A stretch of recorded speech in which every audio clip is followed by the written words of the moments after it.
5.5 करोड वसावी समाज ज्यांनी देशाला स्वातंत्र्य मिळवून दिलं, त्या समाजाच्या आमच्या 2 महिला बहिणी जे की कार्तिका आणि दुर्वा. तर दुर्वा दिदी काल आमचे हे 2 लेकरं काल खेळत असताना काय नराधमांनी काल त्याच्यावर रेप करून त्यांचं हत्या करून त्यांना पाण्याच्या टाकीमध्ये टाकलं. अजूनपर्यंत आम्हाला न्याय नाही. आमची मागणी अशी आहे की आरोपीला तुम्ही अरेस्ट केलं 24 तासात, चांगली गोष्ट आहे, पोलीस प्रशासनाचं अभिनंदन, पण तुम्ही त्याला एन्काउंटर करा.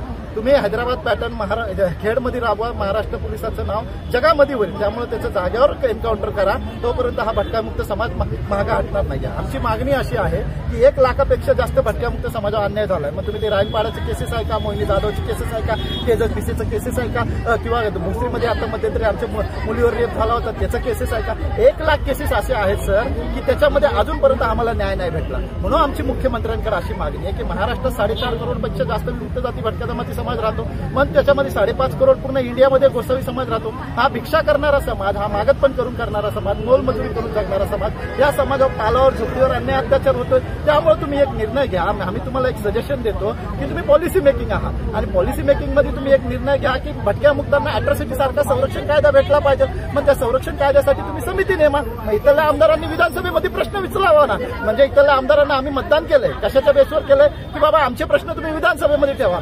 24 तास उठून गेले इथले आमदार, इथले खासदार अमोल कोल्हे साहेब, पालकमंत्री साहेब, इथले पुणे जिल्ह्याचे आमदार, कुणीच इथं पीडित कुटुंबाला भेटत नाही. मग हे जर परिवार जर वरिष्ठ जातीचं असतं तर या परिवाराला लगेच भेटायला आले असते. मग आम्ही गरीब लोक आहेत, त्यामुळे आमची मागणी अशी की तुम्ही अॅट्रॉसिटी सारखा संरक्षण कायदा आम्हाला द्यावा. राष्ट्रीय स्तरावर केंद्रीय सामाजिक न्याय अधिकारिता मंत्रालयाअंतर्गत विमुक्त बंधू वेलफेअर बोर्ड बनवलेला आहे. त्या बोर्डाला जो चेअरमॅन आहे आणि महाराष्ट्राला सदस्य दिला, त्या सदस्याचं काम आहे की भटक्या मुक्तांवर कुठं अन्याय होत असेल तर ती रिपोर्ट सेंटरला कळवणं. 24 तास झाला अजून तो सदस्य इथं उभा नाही राहिला. म्हणजे आमच्या टॅक्सचे पैसे त्याला 1.5 लाख रुपये पेमेंट भारत सरकार देतं. मग ते सदस्य काय करतात, चेअरमॅन काय करतात, सीओ काय करतात, केंद्रीय सामाजिक न्याय मंत्रालय काय करतं, हा लय मोठा प्रश्न निर्माण होत आहे. त्यामुळे तुम्ही हे समजून घ्या, भटक्या मुक्तांवर सारखा अन्याय होतोय साहेब. सामाजिक, आर्थिक, राजकीय, शैक्षणिकदृष्ट्या अति मागासलेला हा समाज आहे आणि ह्या समाजाला कोणत्याही प्रकारचा न्याय भेटत नाहीये महाराष्ट्रात. म्हणून आता मुख्यमंत्री साहेबांना आम्ही 4.5 करोड भटक्या मुक्तांनी मतदान केलेलं आहे. मग त्यामुळे आता तुम्ही लवकरात लवकर निर्णय घ्या आणि अॅट्रॉसिटी सारखा संरक्षण कायदा द्या. म्हणजे तुम्हाला आम्ही डोक्यावर उचलून घेऊ. इथे ज्या पद्धतीने तुम्ही मागणी केलेली आहे, तुमचं पुढचं पाऊल काय असणार आहे? आमचं पुढचं आंदोलन थांबवणार आहे?